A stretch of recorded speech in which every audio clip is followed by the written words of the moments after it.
पहली फरवरी को देश की वित्त मंत्री निर्मला सीतारमण आम बजट पेश करने वाली हैं, जिसको लेकर कहीं ना कहीं व्यापारी वर्ग में भी कुछ उम्मीद है और आम लोग भी उम्मीदों के साथ उनकी तरफ नजरें टिकाए हुए हैं। और बड़ा सवाल यह है कि देश की वित्त मंत्री के पिटारे से क्या कुछ नया निकलने वाला है। क्या रोजगार, जो एक बहुत बड़ी चिंता बनती जा रही है देश में, क्या उसको लेकर बड़े कदम उठाए जाएंगे? क्या व्यापारियों के लिए कोई राहत पैकेज की उम्मीद करते हैं? और क्या आने वाला समय जो है इस बजट के द्वारा प्रगति की एक नई रफ्तार को जन्म देगा? ये देखना बहुत ज़्यादा दिलचस्प होगा। हमने जम्मू के व्यापारियों से, वहाँ आम लोगों से बात की, उनका इस बजट को लेकर क्या तर्क था, आइए आपको बताते हैं। कल आम बजट पेश होने वाला है, तो एक व्यापारी के तौर पर कितनी उम्मीदें हैं देश की वित्त मंत्री से? देखिए, एक व्यापारी के तौर पर हमें अपने वित्त मंत्री श्रीमती निर्मला सीतारमण जी से बहुत उम्मीद है, क्योंकि प्रधानमंत्री जी का शुरू से यही एक सपना है कि सबका साथ सबका विकास। और इस बजट से हम व्यापारियों को ये है कि जो हमारे व्यापारी लोग जीएसटी के अंदर रजिस्टर हैं, हम चाहते हैं कि उनके लिए एक मेडिकल इंश्योरेंस गवर्नमेंट की तरफ से फ्री दी जानी चाहिए। और जो इनकम टैक्स की स्लैब है, इसको भी मिनिमम 5 लाख रुपए तक बढ़ाना चाहिए, क्योंकि आप देखें इकोनॉमिकल वीकर सेक्शन को भी गवर्नमेंट ने 8 लाख तक कर दिया है। तो इसके अंदर इनकम टैक्स की स्लैब को बढ़ाना एक तर्कसंगत भी होगा। दूसरा, इस बजट से हम चाहते हैं कि हमारे देश से काफ़ी संख्या में लोग जो है विदेशों में बच्चे पढ़ने जा रहे हैं। तो जो शिक्षा का उसके अंदर जो बजट के अंदर ज़्यादा से ज़्यादा एलोकेशन करना चाहिए, और जम्मू और पूरे हिंदुस्तान में जो शिक्षा का स्तर सुधारना चाहिए। और जाके हैं वो बच्चे हमारे बाहर जाके पढ़ रहे हैं, वो यहीं पे अपने देश में पढ़ें, क्योंकि इससे हमारे देश की जो विदेशी मुद्रा भी खर्च हो रही है, बच्चे भी बाहर जा रहे हैं। तो अगर हम अपने देश का शिक्षा का स्तर और ऊंचा सुधारेंगे तो वो बच्चे हमारे देश में पढ़ेंगे। इससे हमारे देश की फॉरेन करेंसी की भी बचत होगी और समय और सब कुछ बचेगा, और हमारे देश के अंदर जॉब भी बढ़ेंगे। और इसके साथ ही मैं चाहूँगा कि हमारे देश के अंदर आपने देखा कोविड के बाद हेल्थ इंफ्रास्ट्रक्चर की काफ़ी हमें उस टाइम कमी महसूस हुई। तो हमें उम्मीद है कि इस टाइम गवर्नमेंट इसके ऊपर भी काफ़ी काम करेगी और बजट के अंदर इसके लिए एलोकेशन बढ़ाएगी। और एक और चीज़ जो मैं कहूँगा, जो आम गरीब आदमियों से, जो गरीब तबके से जुड़ी है, प्रधानमंत्री ने जन आरोग्य बीमा सुरक्षा के नाम से प्रधानमंत्री जो भी योजना शुरू की थी, इसके अंदर एक 50 साल की उम्र रखी हुई थी। इसको बढ़ाकर मैं चाहूँगा कि 60 साल तक किया जाए। आप देखते हैं बजट आने ही वाला है। आज कुछ फाइनेंशियल इन्होंने सर्वे पेश किया है, कल बजट आ जाएगा। तो हमें बड़ी उम्मीद है कि जो बजट अच्छा होगा, देश को एक नई विकास की ओर लेके जाएगा। लोग बड़ी आशा कर रहे हैं और हमें लग रहा है कि इस टाइम माननीय वित्त मंत्री जी हमारे आशाओं पर पूरा उतरेंगे। बजट पेश होने वाला एक व्यापारी के तौर पर कितनी उम्मीदें रखते हैं केंद्र सरकार से? केंद्र सरकार हर साल बजट नया पेश करती है, लेकिन मिडिल क्लास को कभी भी राहत नहीं मिली है। और इनफैक्ट आप देखेंगे कि कोविड के बाद बीपीएल फैमिलीज़ को तो मुफ्त राशन बांटा जा रहा है, लेकिन मिडिल क्लास, इकोनॉमी क्लास, ये जो दुकानदार भाई हैं, इनके लिए कुछ नहीं किया जा रहा। मिडिल क्लास की तो बहुत बुरी हाल हो गई है कोविड के बाद, और महंगाई अपनी चरम सीमा पर है। हम डिमांड करते हैं गवर्नमेंट से कि भाई जीएसटी की एक स्लैब होनी चाहिए, ना कि 3-4 स्लैब लगा के हम बैठे हुए हैं और बड़ा कन्फ्यूजन है। तो हम यही डिमांड करते हैं कि एक तो सरल बजट हो और आम जनता के लिए राहत, व्यापारियों के लिए हेल्थ इंश्योरेंस के बारे में भी सोचना चाहिए। और आप देख ही रहे हैं कि जम्मू कश्मीर में बेरोज़गारी बहुत बढ़ रही है, और गवर्नमेंट को ये चाहिए कि जैसे आईटी बेंगलोर में, हैदराबाद में जैसे आईटी इंडस्ट्रीज़ बहुत अच्छी तरह से वर्क कर रही हैं, तो वहाँ से प्रोजेक्ट लाएँ, ताकि यहाँ भी युवाओं का टैलेंट बहुत है, ताकि युवा भी अपने यहाँ पे नौकरी कर सके। मैक्सिमम क्या हो रहा है कि मैक्सिमम आप देख रहे हैं कि जो बच्चा इंजीनियरिंग करता है तो वो बाहर भाग जाता है अपनी जॉब के लिए। तो गवर्नमेंट को लोकल प्रोवाइड करना चाहिए जॉब, बड़ी बड़ी आईटी इंडस्ट्री से टाई अप करके या बड़े ग्रुप से टाई अप करके यहाँ पे इंडस्ट्रीज़ खोलनी चाहिए, ताकि यहाँ का यूथ जो है वो यहीं पे रहे और बेरोज़गारी दूर हो सके। Thank you. दीपक जी, आम बजट पेश होने वाला एक व्यापारी के तौर पर इस बार क्या लगता है कि वित्त मंत्री के पिटारे से क्या निकलने वाला है? ऐसा है कि जो हम ये देख रहे हैं कि जो इस बार बजट होगा वो 2017-18 तक जो भी है, आज तक जो है सरकार की तरफ से कोई भी टैक्स स्लैब की राहत नहीं मिली है। और हम जो है ये मांग करेंगे कि 5 लाख तक जो है इनकम टैक्स की स्लैब के ऊपर कोई भी टैक्स नहीं होना चाहिए। जो हाईएस्ट टैक्स स्लैब है 30% है, उसको कम करके जो है 20% किया जाना चाहिए। टैक्स का बोझ जो है सरकार जो है जनता के ऊपर कम से कम करे, और जीएसटी की हम जो है सरलीकरण की मांग करते हैं। और हम व्यापारी वर्ग जो है टैक्स कलेक्ट करके सरकार को देते हैं, लेकिन जो कागजी कामकाज का बोझ है वो काफ़ी ज़्यादा है और हम जो है कागजी कामकाज के बोझ में उलझे रहते हैं। हम चाहते हैं जो रिटर्न, जो जीएसटी की रिटर्न की फाइल है वो महीने में एक ही बार होनी चाहिए कि तीन बार रिटर्न हमने फाइल करनी पड़ती है। और दूसरा, अगर मैं ओवरऑल बजट की बात करूं, और हम ये सरकार से ये मांग करते हैं कि हॉस्पिटल की सुविधा जो है वो अच्छी होनी चाहिए, उसके ऊपर मेडिकल के ऊपर अच्छा बजट दिया जाना चाहिए स्टेटों को, ताकि हमारा इलाज जो है अच्छी तरह से हो सके।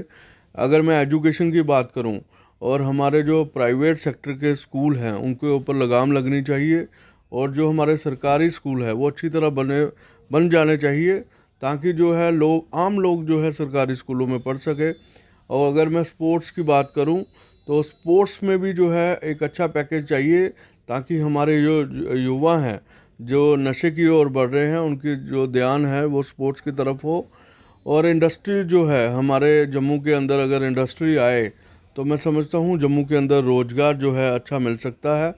और मैं अगर ई कॉमर्स की बात करूँ, जो हमारा रिटेल सेक्टर है, जो मेन इफेक्ट वाला जो पार्ट है, जो व्यापारी जो है पिछड़ रहा है, और हम ये मांग करेंगे कि जिस स्टेट की आबादी जो है 5 करोड़ से कम हो, वहाँ ये बड़े बड़े इंस्टीट्यूशन जो है वॉलमार्ट या बिग बाज़ार या रिलायंस या मेट्रो, ये नहीं आने चाहिए, क्योंकि ये छोटे व्यापारियों को ख़त्म कर देते हैं। और होना ये चाहिए कि जहाँ मेट्रो सिटी है, दिल्ली, बॉम्बे, कलकत्ता, मद्रास, वहाँ ये चीज़ें आएँ, वहाँ आबादी ज़्यादा होती है तो वहाँ कस्टमर जो है ज़्यादा होते हैं, लोगों को इन छोटे व्यापारियों को इनका नुकसान नहीं होता। लेकिन जब 1 करोड़ या 1.5 करोड़ वाली आबादी में ये आते हैं तो उसमें छोटे व्यापारी ख़त्म हो जाते हैं। ये हमारी महत्वपूर्ण जो 3 बातें हैं, इनकम टैक्स स्लैब को कम करना, और जीएसटी की सरलीकरण करना, और ई कॉमर्स की नीति को बनाना, मैं चाहता हूं अगर ये सरकार जो है इसके ऊपर काम करे तो व्यापारियों को काफ़ी राहत जो है महसूस होगी। सर, देश का आम बजट पेश होने वाला एक व्यापारी के तौर पर क्या उम्मीद रखते हैं सरकार से? देखिए, समाज के केंद्र सरकार के बजट में समाज के हर वर्ग को कोई ना कोई उम्मीद बनी रहती है। उसी तरह हम व्यापारी होने के नाते हमें भी ये उम्मीद रहती है कि सरकार बजट में से व्यापारियों के हित को लेकर कुछ अच्छी घोषणाएं करे। आज व्यापारी वर्ग सबसे ज़्यादा जीएसटी रिटर्न को लेकर बहुत परेशान है। हम चाहते हैं कि जीएसटी रिटर्न की प्रोसेस को आसान किया जाए, और हम वित्त मंत्री से ये अपील करते हैं कि इस प्रोसेस को साल में 1 बार या 2 बार रिटर्न का घोषणा करनी चाहिए, और इनकम टैक्स स्लैब को भी बढ़ाना चाहिए। जिस तरह महंगाई दर बढ़ रही है, इससे हम चाहते हैं कि वो आम आदमी को रसोई का भी ख्याल रखे, बजट में उनका भी ख्याल रखा जाए, और इनकम टैक्स स्लैब का बढ़ा के जो 80C के तहत जो व्यापारी वर्ग को इनकम टैक्स में राहत मिलती है उसको भी बढ़ाना चाहिए, क्योंकि 2014 के बाद इनकम टैक्स में कोई भी राहत नहीं व्यापारियों को मिली गई। और हम ये भी अपील करते हैं व्यापारी वर्ग को इनकम टैक्स में रियायत देनी चाहिए, क्योंकि 2014 के बाद सरकार ने व्यापारियों को हित के लिए कोई भी घोषणा नहीं की। और हम ये भी चाहते हैं कि जिस तरह हमने 3 साल कोरोना से लड़ा है, इसमें व्यापारियों का ख्याल रखते हुए हम लोगों को एक विशेष पैकेज देना चाहिए। जिस तरह सरकार ये अपने इंडस्ट्री पॉलिसी लेके आती है, हम चाहते हैं कि इसी तरह वित्त मंत्री जी हमारे व्यापारियों का हित में सोचते हुए ट्रेड पॉलिसी लेके आए, जिससे हम व्यापारियों का भी थोड़ा सा उत्थान हो सके। और उम्मीद करते हैं कि ये बजट वित्त मंत्री जी व्यापारियों का ख्याल रखे हुए कोई अच्छे राहत का पैकेज देगी। कल यूनियन बजट जो है निर्मला सीतारमण पेश करने वाली पूरे देश के समक्ष, क्या उम्मीदें हैं आपकी और क्या नाम है आपका? मेरा नाम दर्शन सिंह है। मैं यही उम्मीद रखता हूँ कि जो बजट सीताराम केसरी निकाल रहे हैं, जो गरीबों के लिए ध्यान में रखकर निकालना चाहिए, क्योंकि जो बेसिक चीज़ें हैं जैसे गैस सिलेंडर हो गया, पेट्रोल हो गया, डीजल हो गए, और जो बेसिक चीज़ें खाने वाली, तो जहाँ पे कम से कम 65% लोग गरीब लोग हैं, जो मैं चाहता हूँ कि वो उनको ध्यान में रखते हुए ये बजट निकालें। और जैसे बेरोज़गारी है, देखो अगर गवर्नमेंट जॉब नहीं है तो प्राइवेट सेक्टरों में भी दे सकते हैं जॉब। यहाँ पे तो प्राइवेट सेक्टरों में भी जॉब नहीं मिल रही है लोगों को। तो मैं यही चाहता हूँ कि सेंटर जो भी अच्छा बजट निकाले, ज़्यादा से ज़्यादा जो मीडियम लोग हैं, जो गरीब लोग हैं, मिडिल क्लास के, इन लोगों के ऊपर ज़्यादा ध्यान रखना चाहिए कि ये कैसे अपना घर चलाएं।